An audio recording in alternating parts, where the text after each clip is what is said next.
Hello everyone. Today I'm going to be reading a story called The Man in the Moon. So, let us begin.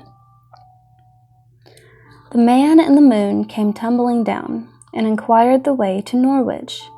He went by the south and burned his mouth with eating cold peas porridge. What? Have you never heard the story of the man in the moon? Then I must surely tell it, for it is very amusing.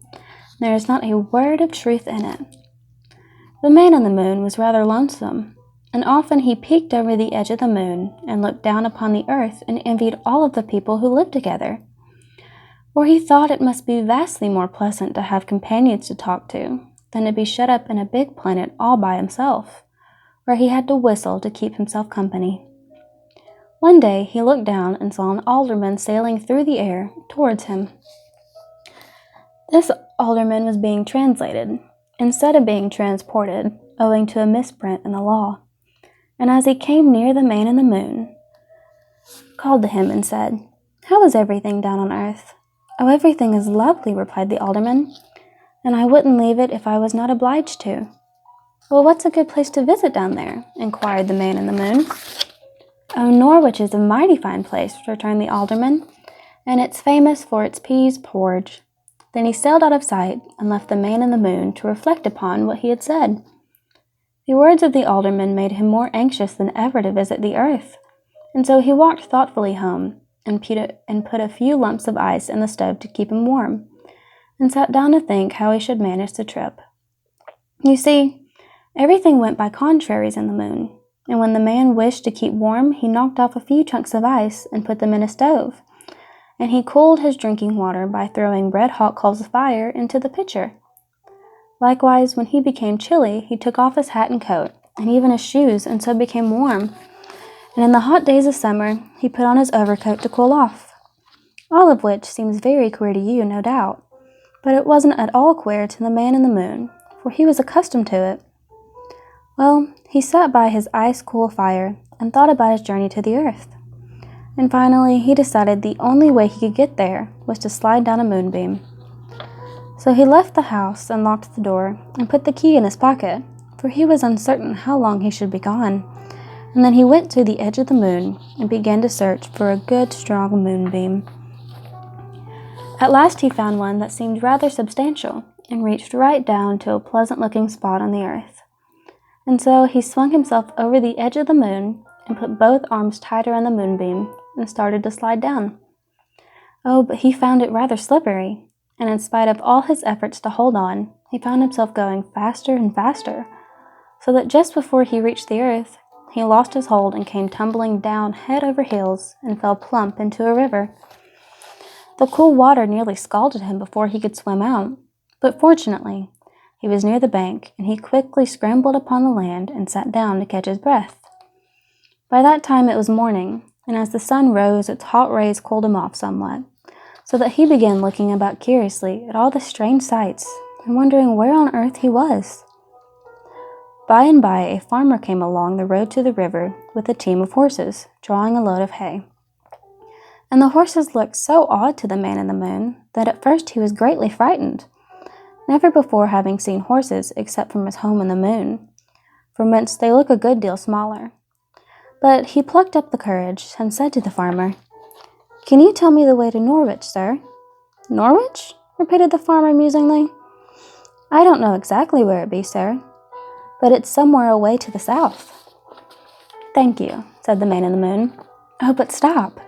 I must not call him the man in the moon any longer, for of course he was now out of the moon. So I will simply call him the man, and you'll know by that which man I mean." Well, the man turned to the south and began walking briskly along the road, for he had made up his mind to do as the alderman had advised and travel to Norwich, that he might eat some of the famous peas porridge that was made there. And finally, after a long and tiresome journey, he reached the town and stopped at one of the first houses he came to, for by this time he was very hungry indeed. A good-looking woman answered his knock at the door, and he asked politely, "Is this the town of Norwich, madam?" "Surely this is the town of Norwich," replied the woman. I came here to see if I could get some peas porridge, continued the man, for I hear you make the nicest porridge in the world in this town. That we do, sir, answered the woman, and if you'll step inside, I'll give you a bowl, for I have plenty in the house that's newly made. So he thanked her and entered the house, and she asked, Will you have it hot or cold, sir? Oh, cold, by all means, replied the man, for I detest anything hot to eat.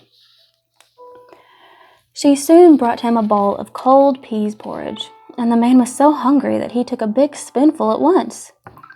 But no sooner had he put it into his mouth than he uttered a great yell and began dancing frantically about the room. For of course the porridge that was cold to earth folk was hot to him, and a big spoonful of cold peas porridge had burned his mouth to a blister. What's the matter? Asked the woman. Matter? Screamed the man. Why, your porridge is so hot it has burned me. Fiddlesticks, she replied. The porridge is quite cold. Try it yourself, he cried. And so she tried it, and found it very cold and pleasant. But the man was so astonished to see her eat the porridge that had just blistered his own mouth, that he began frightened and ran out of the house and down the street as fast as he could go. The policeman on the first corner saw him running, and promptly arrested him. He was marched off to the magistrate for trial. What is your name? Asked the magistrate.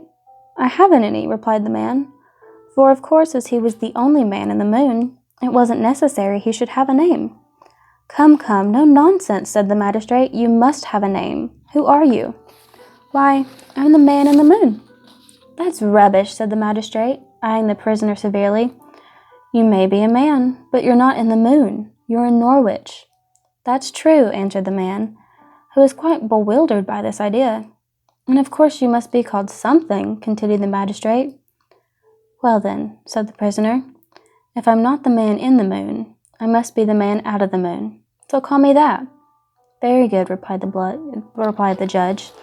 Now then, where did you come from? The moon. Oh, you did, eh? How did you get here? I slid down a moonbeam. Indeed? Well, what were you running for? A woman gave me some cold peas porridge, and it burnt my mouth.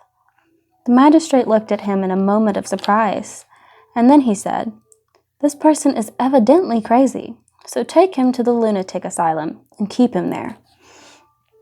This would have surely had been the fate of the man had there not been a present old astronomer who had often looked at the moon through his telescope, and so had discovered that what was hot on earth was cold in the moon, and what was cold here was hot there. So he began to think that the man had told the truth. Therefore, he begged the magistrate to wait a few minutes while he looked through his telescope to see if the man in the moon was there. So, as it was now night, he fetched his telescope and looked at the moon, and found there was no man in it at all. It seems to be true, said the astronomer, that the man has got out of the moon somehow or other. Let me look at your mouth, sir, and see if it is really burnt. Then the man opened his mouth, and everyone saw plainly it was burnt to a blister. Thereupon the magistrate begged his pardon for doubting his word, and asked him what he would like to do next. I'd like to get back to the moon, said the man, for I don't like this earth of yours at all. The nights are too hot. Why, it's quite cool this evening, said the magistrate. I'll tell you what we can do, remarked the astronomer. There's a big balloon in town which belongs to the circus that came here last summer and was pawned for a board bill. We can inflate this balloon and send the man out of the moon home in it. That's a good idea, replied the judge. So the balloon was brought and inflated, and the man got into the basket and gave the word to let go. And then the balloon mounted up into the sky in the direction of the moon. The good people of Norwich stood on the earth and tipped their heads back and watched the balloon go higher and higher until finally the man reached out and caught hold of the edge of the moon. And behold, the next minute he was the man in the moon again. After this adventure he was well content to stay at home, and I have no doubt if you look through your telescope, you will see him there to this day. The end. Thank you so much for joining me today, and I hope you all have a wonderful week, weekend, day, whatever time it is for you. So, thank you. I love you all.